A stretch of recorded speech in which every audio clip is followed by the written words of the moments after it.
اللهم صل على محمد وعلى آل محمد كما صليت على إبراهيم وعلى آل إبراهيم إنك حميد مجيد. اللهم بارك على محمد وعلى آل محمد كما باركت على إبراهيم وعلى آل إبراهيم إنك حميد مجيد. أما بعد فأعوذ بالله السميع العليم من الشيطان الرجيم. بسم الله الرحمن الرحيم. إن الله يحب التوابين ويحب المتطهرين. اللہ تعالیٰ کے اس بات پر میں اور آپ شکر ادا کریں کہ اس مالک نے مجھے اور آپ کو زندگی میں ایک دفعہ پھر یہ رحمتوں سے، برکتوں سے اور بخشش سے بھرا ہوا مہینہ رمضان نصیب فرمایا. اس رمضان کے متعلق فرمایا کہ شہر المبارک، یہ مبارک مہینہ ہے، برکت والا مہینہ ہے. دو تین اور چیزیں بھی ہیں جن کو قرآن نے مبارک کہا. بیت اللہ کے متعلق ہے ان اول بیت وضع للناس للذی ببکۃ مبارکا. بیت اللہ بھی مبارک ہے، برکتوں والا گھر ہے. اللہ سے دعا کرتے ہیں کہ رب العالمین مجھے بھی اور آپ کو بھی بار بار زیارت بیت اللہ کی نصیب فرمائے. اس کی یہ برکت ہے کہ وہاں ایک نماز پڑھنے والے کو 1,00,000 نماز کا ثواب ملتا ہے. جو آسمان سے پانی اتارا، نزلنا من السماء ماء مبارک، وہ پانی بھی برکت والا ہے. یہ آپ سن رہے ہیں، میں سنا رہا ہوں، یہ پانی کی برکت ہے. زندگی کی چہل پہل آپ کو نظر آ رہی ہے، یہ پانی کی برکت ہے. اگر پانی نہ ہو تو آپ کو درخت بھی نظر نہ آئے، چرند پرند حیوان انسان کچھ بھی نظر نہ آئے. قرآن کہتا ہے جعلنا من الماء کل شیء حی، ہر چیز کی زندگی پانی میں ہے. زندگی کی رمق پانی سے ہے. تو پانی مبارک، بیت اللہ مبارک، قرآن کتاب مبارک، کتاب بھی برکتوں سے بھری ہوئی ہے قرآن مجید. اور ایسے ہی شہر عظیم کہا گیا، یہ مہینہ عظیم ہے. اور 3-4 اور چیزیں بھی عظیم ہیں. واللہ ذو الفضل العظیم، اللہ کا فضل بڑا عظیم ہے. هو رب العرش العظیم، اس کا عرش بھی عظیم ہے. فضل بھی عظیم، عرش بھی عظیم، اور جو رسول ہمیں دیا وہ رسولوں میں عظیم، اور کتاب قرآن مجید تمام کتابوں میں عظیم. اور رمضان کا مہینہ شہر عظیم، عظیم مہینہ ہے. یوں سمجھیے اللہ یہ کہنا چاہتا ہے کہ اگر اس عظیم مہینے کی قدر کرو گے تو وہ عظیم رب، عرش عظیم کا مالک تمہیں فضل عظیم سے نوازے گا. اللہ نے ہمارے نصیب کیا ہے. ابھی آپ نے قاری صاحب سے اعلان سنا، دعا ہوئی کہ ایک ساتھی ہماری مسجد کے، کیا نام تھا، ثناء اللہ صاحب، اللہ کو پیارے ہوئے. ابھی کل کی بات ہے، ہماری جماعت کے عظیم خطیب ایشیا قاری عبدالحفیظ صاحب اللہ کو پیارے ہوئے. اور پرسوں جب ان کی وفات ہوئی، اس سے پہلے 5 بجے ان کی اہلیہ کا جنازہ تھا فیصل آباد میں. وہ ہسپتال میں ایڈمٹ تھے، ان کو بتایا نہیں گیا. بیٹے جنازہ پڑھنے کے بعد دفن کر کے باپ کی خبر لینے آئے. 9:45 بجے قاری صاحب بھی اللہ کو پیارے ہو گئے. یہ چل چلاؤ، کوئی جا رہا ہے کوئی آ رہا ہے، یہ اس اللہ کے فیصلے ہیں، اس مالک کے. ہمیں سوچنا ہے کہ رمضان تو اب بھی آیا ہے، آئندہ آتا رہے گا. میری اور آپ کی زندگی کا اعتبار نہیں ہے اگلا رمضان نصیب ہوگا یا نہیں ہوگا. اللہ نے جو دن دیے ہیں ان کو غنیمت سمجھ کے، ان کی قدر کر کے اللہ کو راضی کر لیں. میں نے جو آیت پڑھی ہے اس میں 2 چیزیں ہیں کہ اللہ 2 قسم کے لوگوں سے پیار کرتے ہیں. 2 قسم کے لوگ، یحب التوابین و یحب المتطہرین. ایک وہ لوگ جو توبہ کرتے ہیں، اللہ سے معافی مانگتے ہیں، اللہ ان سے پیار کرتے ہیں. اور دوسرے جو مکمل طہارت کا خیال کرتے ہیں. یہ لفظ میں زور دے رہا ہوں کہ مکمل طہارت. یہ مکمل طہارت کیا ہوتی ہے اور توبہ کیا ہوتی ہے، میں ابھی چند لمحوں میں اسی پر بات کرنا چاہتا ہوں. توبہ کا لفظی معنی ہے واپس پلٹ آنا، رجوع کر لینا۔ اللہ فرماتے ہیں کہ میں اپنے بندے کے انتظار میں رہتا ہوں، یہ گناہوں کی دلدل میں دھنستا پھنستا ہوا دور نکل گیا ہے، کبھی تو واپس آئے گا۔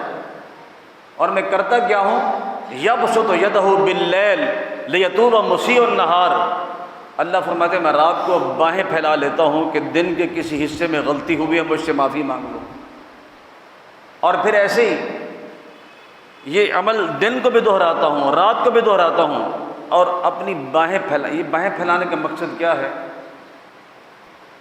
بچہ جب گھر سے باہر نکل جاتا ہے، پھر گھبرایا ہوا روتا ہوا گھر آتا ہے، ماں ہے، باپ ہے، بہن بھائی ہے، اپنی باہیں پھیلا کے اس کو اٹھا لیتے ہیں۔ اللہ فرماتے ہیں میں بھی باہیں پھیلا کے بیٹھا ہوں کہ کب میرا بندہ واپس پلٹ کے آئے گا۔ توبہ کا معنی پلٹ کے آنا، کب یہ پلٹ کے آئے گا، اور جب بھی آئے گا اس کو اپنی باہوں میں لے لوں گا۔ آنے والے بنو، تمہارے آنے میں تاخیر ہے، میرے معاف کرنے میں کوئی دیر نہیں ہے۔ یا ابن آدم لو لقیتنی بقراب الارض خطیئۃ، اللہ نے لمٹ بتا دی ہے، یا اللہ تو کتنے گناہوں کا معاف کرتا ہے۔ مالک فرماتے ہیں آدم کے بیٹے لو لقیتنی بقراب الارض خطیئۃ، اگر تو ساری زمین کو گناہوں سے بھر دے، ثم لقیتنی لا تشرک بی شیئا، شرک والا گناہ نہ ہو، ساری زمین بھر دی ہے۔ ایک اور حدیث ساتھ ملا کے لو بلغت ذنوبک عنان السماء، تیرے گناہ آسمان کی بلندیوں تک پہنچ چکے ہیں، ثم لقیتنی، پھر ایک ملاقات میرے ساتھ کر لے، ایک دفعہ مجھ سے مل لے اور اقرار کر لے یا اللہ مجھ سے غلطیاں ہو گئی، گناہ ہو گئے۔ اقرار کرنا تیرا کام ہے، معاف کرنا میرا کام ہے۔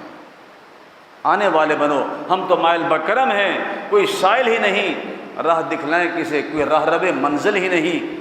یہ جو رمضان کے مسائل جہاں بیان کیے گئے، وہاں اللہ نے مانگنے کے متعلق فرمایا اذا سألک عبادی عنی فإنی قریب اجیب دعوت الداعی اذا دعان فلیستجیبوا لی ولیؤمنوا بی لعلہم یرشدون، اور مجھ سے مانگو، میں دینے والا ہوں، سننے والا ہوں، قبول کرنے والا ہوں۔ اور ہم انتظار میں ہیں کہ ہم نے تو کل فلاں کا جنازہ پڑھا تھا، پرسوں اس کا جنازہ پڑھا تھا، شاید ہم نے نہیں مرنا۔ یہ جنازے جو ہم پڑھتے ہیں یا پڑھاتے ہیں، یہ ہمارے لیے وارننگ ہے کہ قریب قریب اسرائیل آ چکا ہے، تمہارا بھی وقت آنے والا ہے۔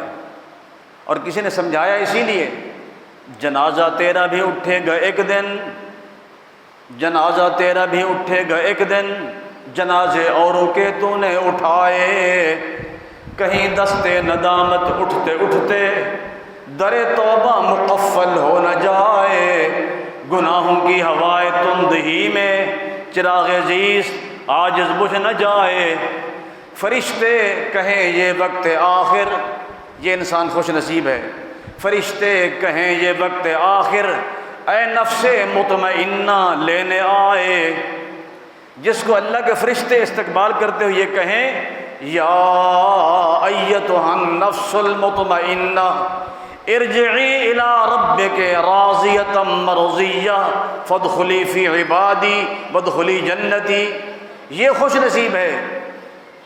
ادھر روح پرواز کرتی ہے، اللہ کے فرشتے استقبال کرتے ہیں یا ایتھا النفس المطمئنہ ارجعی الی ربک راضیۃ مرضیہ، آج تیری ملاقات تیرے رب سے ہوگی، اللہ تجھ سے راضی ہے، تجھے بھی راضی کرے گا، یہ خوش نصیب ہے۔ انتظار میں نہ رہے کہ ابھی ٹائم پڑا ہے، توبہ کر لیں گے، معافی مانگ لیں گے۔ اللہ فیصلے فرما چکے ہیں، قرآن مجید میں جا بجا یہ فیصلے اور اعلان کر دیا گیا، مختلف انداز سے سمجھایا گیا اس موضوع کو۔ کل من علیہا فان وَيَبْقَى وَجْهُ رَبِّكَ ذُو الْجَلَالِ وَالْإِكْرَامِ، کہیں یہ کہا كُلُّ نَفْسٍ ذَائِقَةُ الْمَوْتِ وَإِنَّمَا تُوَفَّوْنَ أُجُورَكُمْ يَوْمَ الْقِيَامَةِ فَمَنْ زُحْزِحَ عَنِ النَّارِ وَأُدْخِلَ الْجَنَّةَ فَقَدْ فَازَ وَمَا الْحَيَاةُ الدُّنْيَا إِلَّا مَتَاعُ الْغُرُورِ كُلُّ شَيْءٍ هَالِكٌ إِلَّا وَجْهَهُ اینما تکونوا یدرککم الموت ولو کنتم فی بروج مشیدہ کیف تکفرون باللہ وکنتم امواتا فاحیاکم ثم یمیتکم ثم یحییکم ثم الیہ ترجعون۔ یہ ساری آیات بتلا رہی ہیں موت سے کس کو رستگاری ہے۔ آج وہ، کل ہماری باری ہے، ہم تیاری کر لیں۔ حاسبوا قبل ان تحاسبوا، اس سے پہلے کہ تمہارا احتساب تیار ہو جاؤ۔ موتوا قبل ان تموتوا، اس سے پہلے کہ موت ہے تیاری کر لو۔ اور نبی علیہ السلام نے جو حکم دیا تھا، فرمایا زور القبور تذکر الآخرہ، قبروں کی زیارت کیا کرو، قبرستان جایا کرو، تاکہ تمہیں آخرت یاد آئے اور اپنی موت یاد آئے۔ جب جائیں گے قبرستان میں بڑا عجیب منظر ہوگا، یہ میرا فلاں عزیز ہے، یہ میرا والد تھا، یہ والدہ تھی، یہ فلاں کی قبر ہے، اور یہ اچھا یہ علاقے کا چیئرمین تھا، یہ منسٹر تھا، یہ پریزیڈنٹ تھا۔ مٹے نامیوں کے نشان کیسے کیسے، زمین کھا گئی آسماں کیسے کیسے، کہاں چلے گئے وہ۔ اور مجھے یاد آئے شیخ القرآن رحمۃ اللہ علیہ، ان کا اپنا انداز تھا پنجابی زبان میں، جب موت کے منظر کو یا قبرستان کے منظر کو پیش کرتے اپنے انداز میں وہ کہا کرتے تھے، سونے سونے تے من موہنے، منہ ویکھیاں بھکھ جاوے، ہن ٹویاں دے وچ ڈھیراں تھلے شکل نچیتی آوے، ایتھوں ترن جنازے گبھروਆਂ دے، گل پین لباس فقیراں دا، پٹڑے تے لیراں جسم دیاں، بس روے نشان شریراں دا، ایتھے رونا پوے شہزادیاں نوں اتے مندئی حال وزیراں دا، تدبیراں دے چارے نہیں چلدے جدو تیر وجے تقدیراں دا، ککھ اڑدے نہیں لکھا پتیاں دے، ہئی پھیر ہنیر سویرے دا، اے اوندی دسدی سبنانو مڑ بڑدی کاں بنیرے دا، مالک جا پیندے قبری نے در وجدئی وسدے ڈیرے دا، جد کامائی واسا کرنا ہے کی چاہ محلو چہرے دا، اے دنیا نہیں بڑھدی بندے دی، اے بندہ جانی دنیا دا، گل لوگ بنائی پھردے نے، اے اڈا فانی دنیا دا، کل وارث ایک وراثت دے، آپس وچ لڑدے ویکھے میں، کل پگو ہتھی ایک دوجے نو دونوں پھڑدے ویکھے میں، او ٹوئے ٹبے تیرے نے، اے پدھر دھرتی میری آ، ایک آکھے دھرتی میری آ، دوجا کہے دھرتی میری آ، دھرتی نے کہا فقیروں میں، اے دوویں وچ ہنیرے نے، میں او دیاں نہ اے دیاں، اے دوویں بندے میرے نے۔ قبر انسان کو پکار پکار کے کہہ رہی ہے، انا بیت الوحدہ، انا بیت الظلمہ، انا بیت الدودہ، میں تنہائی کا گھر ہوں، میں اندھیرے کا گھر ہوں، میں کیڑے مکوڑوں کا گھر ہوں، تیاری کر کے آنا۔ میں نے اور آپ نے کیا تیاری کی ہے اس کے لیے؟ آئیے اللہ نے جو لمحات دیے ہیں غنیمت سمجھیں، اللہ کے سامنے جھک جائیں، اس سے معافی مانگیں، بھی چائے پی لی ہے انہوں نے، اللہ کے سامنے گڑ گڑائیں عاجزی کے ساتھ، انکساری کے ساتھ۔ اگلے رمضان کا انتظار نہ کریں، یار میرے کو روزہ نہیں رکھے گئے، اگلے رمضان سے رکھاں گا، یار اگر تراویح نہیں پڑھیا گیا اگے پڑھ لواں گا۔ کل کس نے دیکھی ہے، اگلا رمضان کس نے دیکھا ہے؟ آپ غور کریں پچھلے رمضان میں کتنے ساتھی تھے ہمارے پاس، آج نہیں ہیں، وہ چلے گئے۔ میری اور آپ کی زندگی کا بھی اعتبار نہیں ہے، تو اس لیے ان لمحات کو غنیمت سمجھیں۔ اور اللہ تعالیٰ خود اس مالک نے فتحت ابواب الرحمہ، رمضان کی آمد پر رحمت کے دروازے کھول دیے۔ رحمت کس کے لیے ہے؟ قرآن مجید میں 2 آیات ہیں رحمت کے حوالے سے، ایک میں ہے ان رحمت اللہ قریب من المحسنین، اللہ کی رحمت نیک لوگوں کے قریب ہے۔ میں اللہ کا بندہ ہوں، اس کی مخلوق ہوں، آپ بھی اللہ کے بندے اور مخلوق ہیں۔ ہمارا اللہ سے سوال بنتا ہے، یا اللہ تیری رحمت نیک لوگوں کے لیے ہے، وہ ہونی چاہیے چونکہ نیک ہیں۔ ہمارے لیے کیا پیغام ہے؟ ہم جیسے گناہگار، کوئی پیغام ہمارے لیے بھی ہے؟ اللہ فرماتے میرے گناہگار بندوں کو بھی میرا پیغام سنا دو۔ وہ پیغام کیا ہے؟ فرمایا قل یا عبادی الذین اسرفوا علی انفسہم لا تقنطوا من رحمت اللہ ان اللہ یغفر الذنوب جمیعا انہ هو الغفور الرحیم۔ یا عبادی اے میرے بندے، کون سے بندے؟ نیک بندے، متقی پرہیزگار نہیں، یا عبادی اے میرے بندے، الذین اسرفوا علی انفسہم، اپنے آپ پر ظلم کرنے والے بندے، میرے گناہ گار بندے، لا تقنطوا من رحمت اللہ، تمہیں بھی اللہ کی رحمت سے مایوس نہیں ہونا چاہیے۔ کیوں؟ ان اللہ یغفر الذنوب جميعا، اللہ سب کے گناہوں کو معاف کرنے والا ہے، وہو الغفور الرحیم، اس مالک کی صفت الغفور، بخشنے والا، الرحیم، بڑا مہربان۔ اب رحمت تو سب کے لیے ہے، لیکن رحمت کے حصول کے لیے ایک شرط ہے۔ جس طرح رزق اللہ نے دینا ہے، ہم رزق کے حصول کے لیے کوشش کرتے ہیں، نکلتے ہیں جب ملتا ہے۔ رحمت بھی اللہ کی بے پایاں ہے، بے انتہا ہے، لیکن اس کے حصول کے لیے بھی شرط ہے۔ قرآن مجید میں لکھی ہوئی وہ شرط بھی۔ جناب یعقوب علیہ السلام اللہ کے نبی ہیں، ان کا ایک بیٹا گم ہو گیا، جناب یوسف علیہ السلام، بھائیوں نے کنویں میں ڈال دیا، اور جب گھبرانے لگے اللہ نے فرمایا یوسف گھبرانا نہیں ہے، یا اللہ کنویں میں ڈال رہے ہیں؟ فرمایا نہیں، یہ تو تخت مصر پہ بٹھانے کا بندوبست کر رہے ہیں، اللہ اس کنویں سے نکالے گا اور تخت مصر پہ بیٹھیں گے۔ بہرحال گم ہو گئے، باپ کی نظروں سے اوجھل ہو گئے، رو رو کے وَابْيَضَّتْ عَيْنَاهُ مِنَ الْحُزْنِ وَهُوَ كَظِيمٌ، آنکھیں سفید ہو گئیں جناب یعقوب علیہ السلام کی، جناب یوسف علیہ السلام کی جدائی کے غم میں روتے روتے آنکھیں ختم ہو گئیں۔ اب یوسف ملا نہیں، بنیامین بھی گم ہو گیا، بڑے پریشان ہوئے۔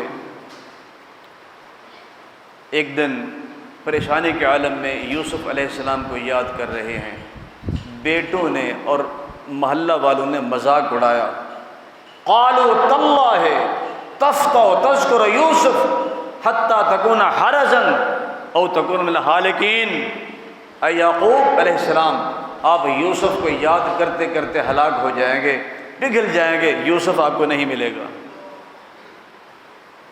اب کیا ہوا؟ جناب یعقوب علیہ السلام نے بیٹوں کو بلایا، فرمایا میرے بیٹو میری ایک بات سنو۔ جی ابا جی۔ کہا ایسے کرو تم نکل جاؤ، کیا کرنا ہے؟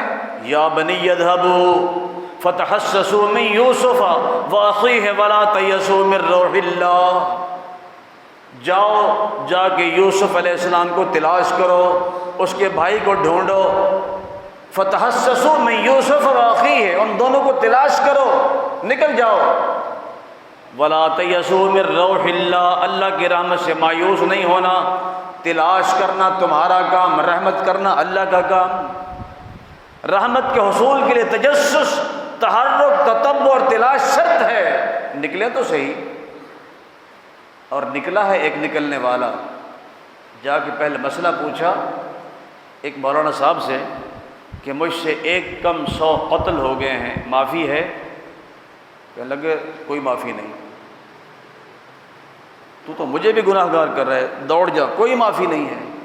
کہنے لگا اچھا اگر میرے لیے معافی نہیں ہے تو پھر 100 پورا کیوں نہ کر دوں؟ آئندہ آپ تو کسی کو مایوس نہیں کریں گے، اور اللہ والے مایوس نہیں کرتے۔ جو چیز ہاتھ میں تھی اس کو بھی مار ڈالا، 100 پورے ہو گئے، لیکن ندامت ہے، پشیمانی ہے کہ 99 معاف نہیں ہو رہے تھے، اب 100 پورے کر لیے، لیکن میں نہیں سمجھتا کہ مجھے اللہ معاف نہیں کرے گا، مجھے معافی ملے گی۔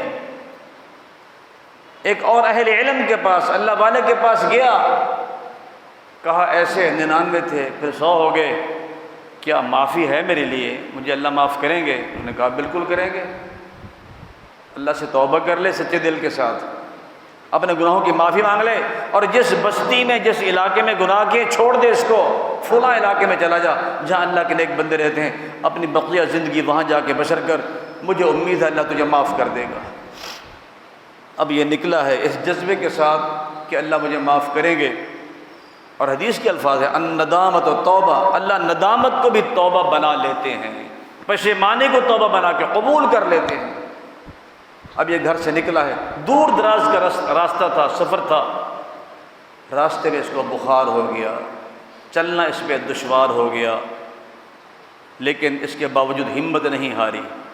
پھر ایسا موقع آیا، گر گیا، نا بصدرہ، حدیث کے الفاظ ہے ایسے چھاتی کے بل لیٹا ہوا ہے، ہاتھ آگے بڑھا کے پیش قدمی کر رہا ہے، جانے کی کوشش میں لگا ہوا ہے کہ پہنچ جاؤں گا۔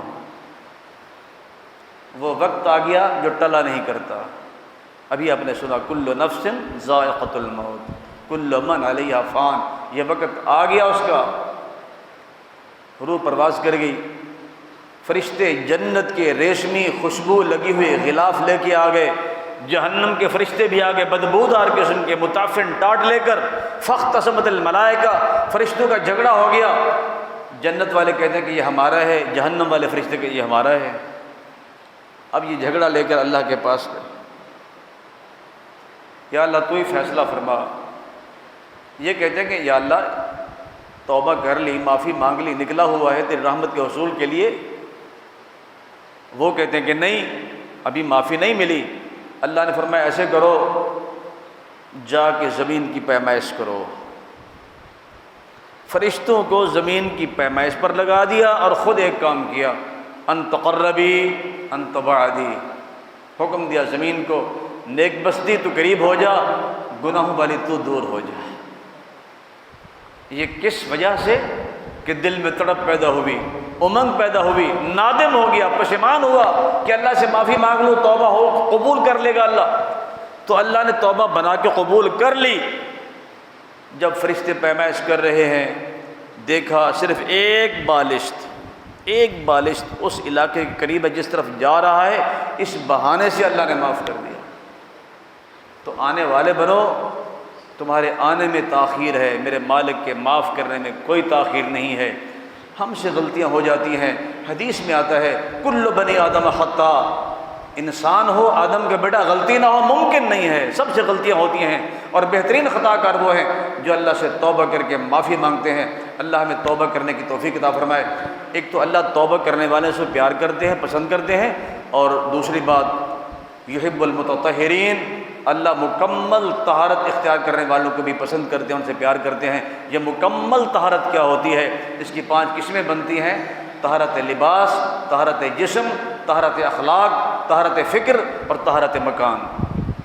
میں تفصیل میں نہیں جاؤں گا، ویسے سمجھا دیتا ہوں۔ ایک ہے طہارت لباس، جو لباس ہم نے پہنا ہوا ہے اس کو ہم نے پاک صاف رکھنا ہے، اس پہ غلاظت نہ ہو، گندگی نہ ہو۔ عبادت کرنی ہے، عبادت قبول نہیں ہوتی، لباس کو پاک صاف رکھیں، اپنے جسم کو بھی پاک صاف رکھیں۔ طہارت جسم 2 باتیں ہوگی، اور دونوں کا اکٹھا ذکر ہے، یا ایھا المدثر قم فانذر وربک فکبر وثیابک فطہر۔ ثیاب ثوب کی جمع ہے، کپڑے، لباس۔ والرجز فاہجر، جسم پاک کریں۔ اور تیسری قسم ہے طہارت اخلاق، ہمارا کردار پاکیزہ ہو، کردار صاف ستھرا ہو۔ اور چوتھی قسم ہے طہارت فکر، کہ ہماری سوچ بھی پاک ہو۔ دیکھیں اللہ نے مشرک کو پلید کہا ہے، انما المشرکون نجس، مشرک پلید اور ناپاک ہے۔ کیوں؟ اگر کوئی مشرک حمام سے نہا کے آئے، کپڑا اس نے نئے پہنے ہوئے ہیں، اس کے کپڑے بھی پلیت نہیں ہیں، جسم بھی پلیت نہیں ہے، پھر بھی قرآن کہتا ہے یہ ناپاک ہے۔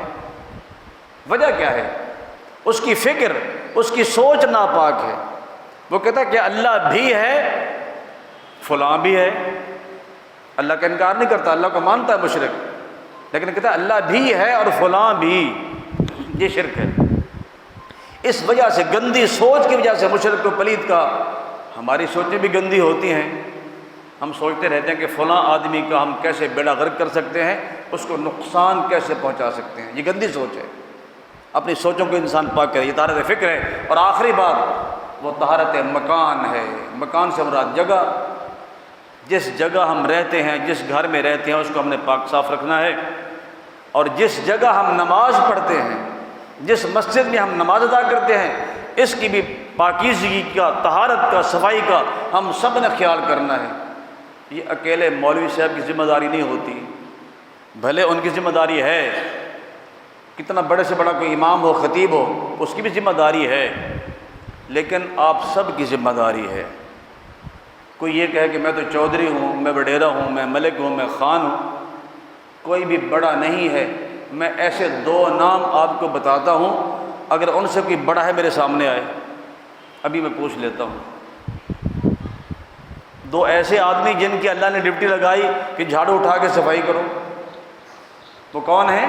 پہلے سپارے میں ہے وَعَهِدْنَا إِلَىٰ إِبْرَاهِيمَ وَإِسْمَاعِيلَ أَن طَهِّرَ بَيْتِيَ لِلطَّائِفِينَ وَالْعَاكِفِينَ وَالرُّكَّعِ السُّجُودِ۔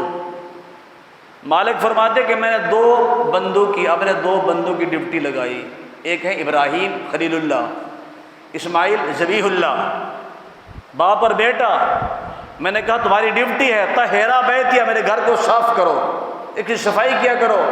کیوں؟ للطائفین، لوگ آ کے طواف کرتے ہیں، العاکفین اعتکاف بیٹھتے ہیں، اور رکع سجود رکوع کرنے والے، سجدہ کرنے والے نمازی جہاں آتے ہیں، تو ابراہیم و اسماعیل تم صفائی کیا کرو، ان سے کوئی بڑا ہے؟